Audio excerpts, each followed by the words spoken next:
Hello, my name is Peter Milton and I am the developer of TimeChainage. In this tutorial, we will add a title block to a TimeChainage chart. A title block in TimeChainage can, in addition to the title itself, include a version box, a logo, a legend, additional headers and a schematic. We will also add a footer note that can be shown at the bottom of the chart. Let's get started.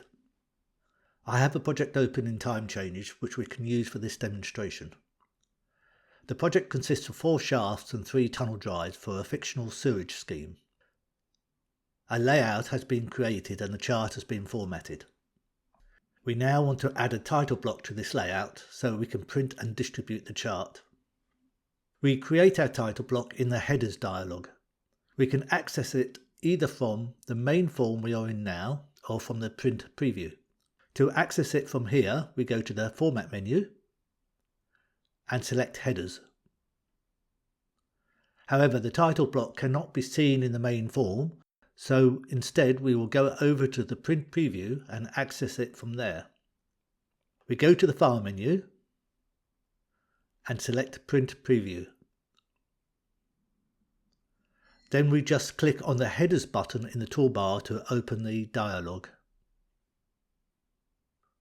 Now when we leave this dialog, we will return to the print preview again and be able to see what we have done. First of all, let's open the Title tab and add a title.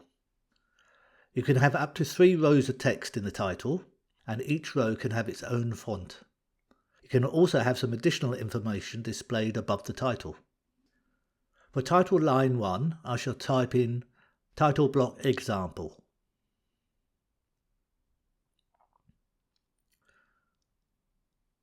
For line 2, let's have tunnels and shafts construction.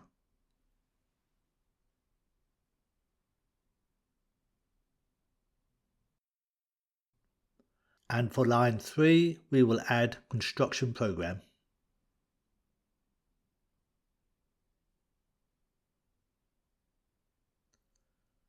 We make sure the number of rows shown is 3. Let's set the fonts. We will click on the font button adjacent to line 1. This one is fine as it is. I will keep the Arial font and style regular and size 14 and click OK. For line 2 font, I will make it bold and size it at 18, then click OK. For the third line, I will make it bold and size it at 16 and click OK. And we need to check the Show Titles box to make it visible. Let's show some headers above the title. We will check the Show Headers box. For the left-hand side, we will click on the downward-facing arrow to open up a list of options. We will choose Planner. For the centre, we will select Project Name.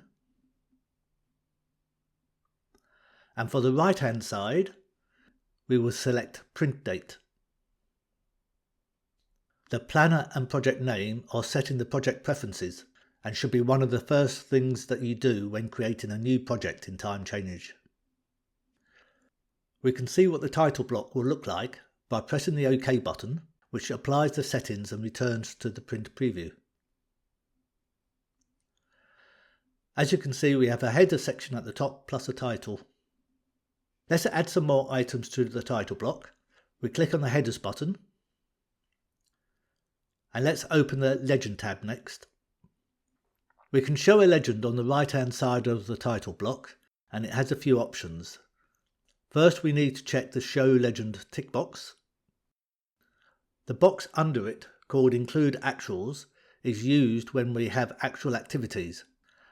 I will tick it just to show you what it is. If you have any filters turned on, then you can limit the legend to only showing the filtered items. I will leave the checkbox ticked. The position option does not move the legend, instead it limits the chart width or height. I will show you both options. First, we will leave it at the top of the chart. Finally is the legend box width. The default width will often be suitable, but if some of your legend descriptions are long or else very short, then you can alter the width here.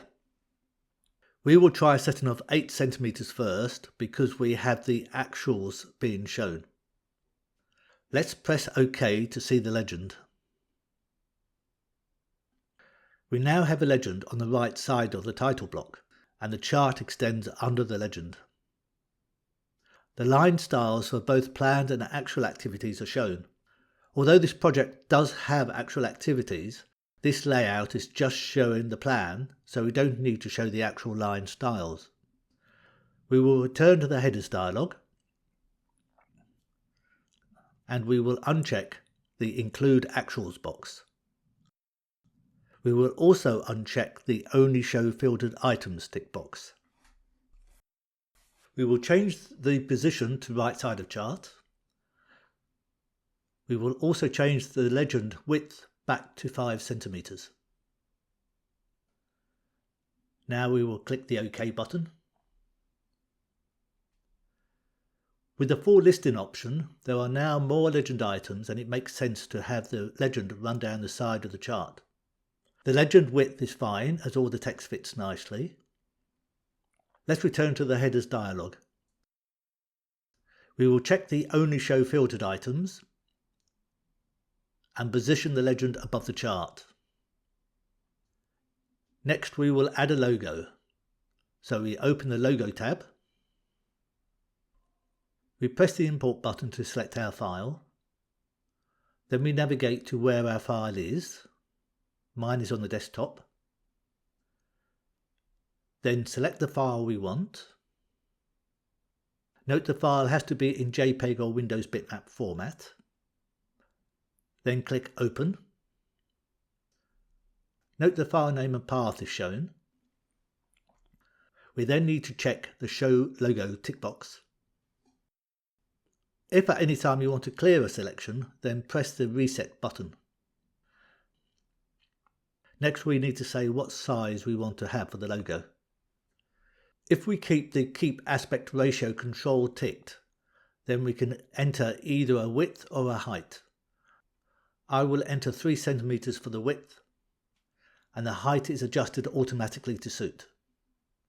We click OK to see what it looks like. It's a lovely logo, I'm sure you'll agree. Note the logo has more height than the title box. We will adjust that in a bit, but first we will add a version box. To do that, we return to the headers and open the version tab.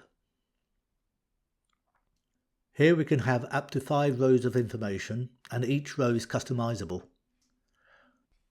For the date, I will enter the 6th of April 2025.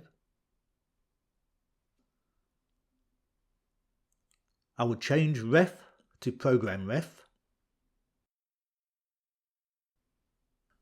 I will add a reference of ZSC01-C1. For version, I will enter 01. I don't need any more lines, so we'll select the number of rows as 3. I will check the Show Version box control. You can change the font, so let's do that. I will simply make the font size 12, then press OK. We will leave the version box width at the default value, although you can change it if required. We will press OK to see the version box. Well, that looks OK. Let's now deal with the title block as a whole. We go back to Headers and select the General tab. Here we can set a border line width and colour. We can also have a fill colour, and we can set a minimum height for the title block. The default border width is normally fine, but for the sake of a demonstration I will change it to 10 pixels. Let's change the line colour. Whenever you see a colour box like this in TimeChainage, You can click on it to open a colour dialog box. We will make the line colour teal. And just as a demonstration, we will also change the fill colour from white to a pale teal.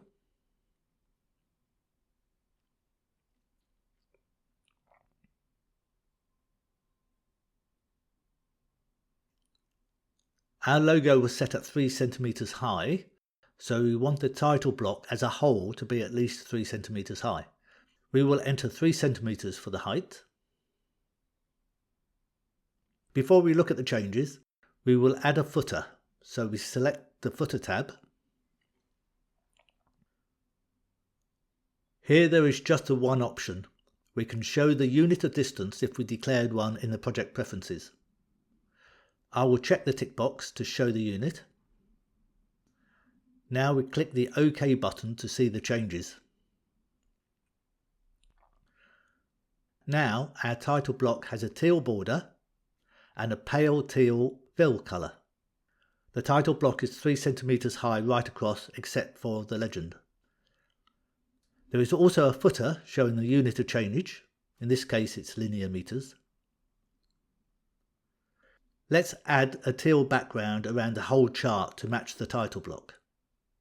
We do this in the chart setup dialog, which we get to via this button on the toolbar. We then select the background tab. For the axis colour, we will select a pale teal.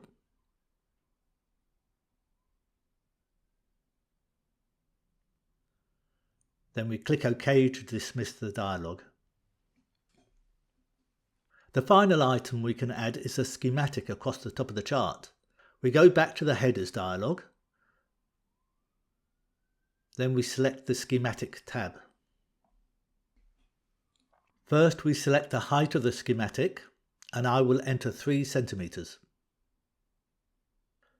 We can then show the built-in schematic if we created one, or we can import an image, or we can have both the inbuilt schematic and an image. In this case, the built-in schematic will overlay the imported image. Let's start with the built-in schematic that we already have in this project. There will be a video on creating a schematic using the built-in tools, to look out for that. To show the schematic, we just need to check the Show Schematic tick box, and usually that will be it. In this example though, I do want to add a background colour to match the rest of the chart, so we'll click on the background colour box to open a colour dialog, and I will select the pale teal that we are using. Let's see how that looks. This schematic shows the 4 shafts and 3 tunnel drives in elevation. You can of course have a schematic that shows the plan view, the choice is yours. For this example, I will make use of the other 2 options available and raise the image a little and exaggerate the vertical scale.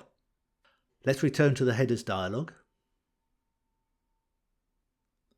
For the vertical offset, I will enter 40 meters.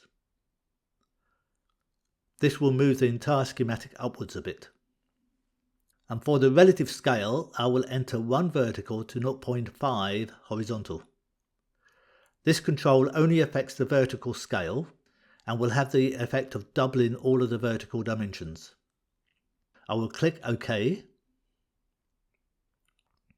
Now the schematic is stretched vertically and has been moved up a bit in the schematic window. I will finish this video off by showing you the imported schematic options. So we will head back to the headers dialog one more time. In the imported schematic section, we will click on the import button. Then we navigate to where we have the image we want. Mine is called Site Area Map, and we click on it to select it. Note that it has to be in JPEG or Windows bitmap format. Then we click Open. We then make sure we tick the Show Schematic box, and I will also click the Keep Aspect Ratio box. With this option checked, you may lose some of the bottom of the image. You can of course always increase or decrease the height of the schematic to fit. If you leave it unchecked, then the image will be stretched vertically to fit the schematic height we specified here. The alignment section controls the chainages of the left and right hand sides of the image. By default, it will place them at the left and right hand side chainages of the chart. You can modify these values if your imported image is not an exact fit to your chart. I will leave the default values for this image. For this example, I will also show the built-in schematic just to show you the effect. Let's click OK to leave the dialog. Now we have an imported map as well as the built-in schematic. A map and an elevation don't really work together, but I'm sure you get the idea. A plan and a map makes an ideal combination to show at the top of the chart. All of the header settings are specific to the layout you are in, so let's save these settings. We exit the print preview to return to the main form. As you can see, the layout we have open is called Full Project WBS Styles. All we need to do is click on the Save Layout button on the toolbar. And this saves the header settings to this layout. Now you know all of the options available for a title block, so we will finish here. Thank you for watching, and I hope that you found this video helpful. TimeChainage, adding an extra dimension to your schedules.